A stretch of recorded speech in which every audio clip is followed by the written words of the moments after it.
ayan po guys, yung mga kasamahan ko, nagsi-harvestan pa po sila. At ako ay nagtago na dito sa bandang, ano to, lemon, lemon siya. Maraming lemon guys, oh. Pero nankanda, hulog-hulog lang siya kasi nga parang walang nag-harvest dyan mga lemon. So ayan po yung na-harvest ko. Tama na yan kasi nagkanda putik-putik pa yung kamay ko. Di ko napansin. Ayan sila, oh, ang enjoy. Ang sarap mag-harvest dito kung may kasama kang taga-video. Kaso wala eh. Sariling sikap talaga si Honey nyo. But by the way, I am enjoying guys. Sobrang happy ko this day. At maraming salamat talaga sa Team GG. Sa nag-invite sa akin dito kay Langga Lia. Hindi nga nakasama si Lia dahil nga yan po sa TGG, oh. 1 euro yung nasa basket, 1 euro, ay no, 5 euro yung nakain. Bakit nandiyan ka sa silong? Tapos na ako nag-harvest. Ba't daw ako nagtago dito?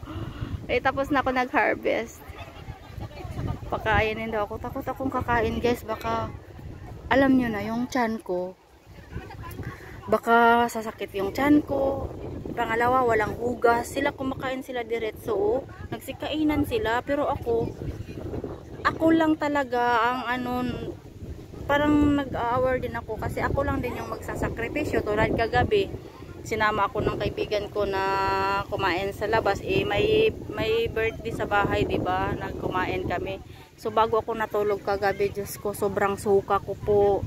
Kasi di po talaga ako makahinga. Iyon ang lagi kong sinasabi. Pag may kinakain ako, pag gabi na parang heavy siya na hindi natutunaw sa tiyan ko. Ilalabas talaga yan lahat. So, yun.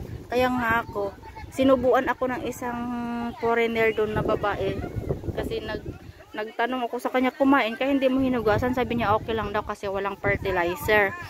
So, nagkuha siya ng isa tapos sinubo niya sa akin na i-try daw. So, yun lang. Ang tamis sobra. Pero hindi na ako sumubo ulit kasi alam nyo na, nag-aware talaga ako. Baka pagdating sa bahay, magtai-tai or what, sasakit yung tiyan ko. Patay ako sa amo ko. So, ang ganda ng place guys, oh. Napaka-enjoy kasi marami kayo kahit hindi ko man sila mga kilala. Nagsama-sama lang kami dito sa trip na to. But I am so much happy talaga na parang wala pagsamantala yung problema ko, yung kahapon na hoping na God is will for yung mga problems, diba? Na si God nandyan naman palagi to protect with us. So, ganun lang ang life. Hindi pa libil yan dun sa gitna, may malalaki, maliliit yung kinukuha mo. Hi po sa vlog. Yan po ang hints namin. Sobrang tamis. Sinubuan ako ng foreigner dun, oh. Sobrang tamis. Diferensya sa market ba? Yung binili ko kay Lia yun. Kayo nga. Pero last year nakasama daw siya. Oo. Yan po ang head ng ng galat. Yun, siya po si TGG, mabait yun. Kaya nga sabi ko kanina, kasi nilapitan niya ako. Bigay mo sa akin picture, camera mo ako mag-take ng picture sa'yo. Sabi ko kasi wala ko pa akong kilala, ikaw lang. Sabi niya, hindi ka alone, marami tayo. Tapos lang, yun.